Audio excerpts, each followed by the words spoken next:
என் அன்பு மகனே மகளே, நீங்கள் என்னை விசுவாசித்தால் இந்த வீடியோவை முழுமையாக கேளுங்கள். இன்றைய பைபிள் ஜீவ வார்த்தை.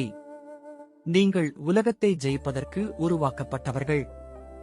தேவனால் பிறப்பதெல்லாம் உலகத்தை ஜெயிக்கும். நம்முடைய விசுவாசமே உலகத்தை ஜெயிக்கிற ஜெயம்.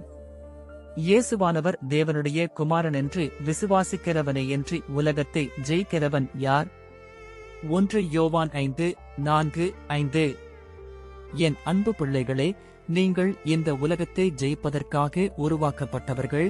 இதை நீங்கள் முதலாவது உங்கள் மனதில் வைத்து இந்த உலகத்தில் உள்ள ஆசைகளையும் சோதனைகளையும் பல போராட்டங்களையும் பிசாசின் வல்லமைகளையும் என் நாமத்தினாலே மேற்கொள்ள வேண்டும்.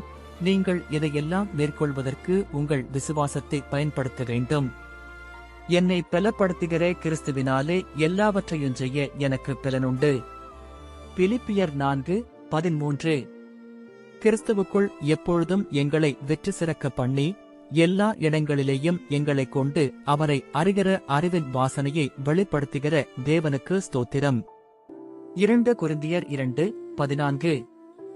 இந்த வசனத்தை நீங்கள் முற்றிலும் விசுவாசித்து எல்லாவற்றிலும் நீங்கள் வெற்றி பெற வேண்டும்.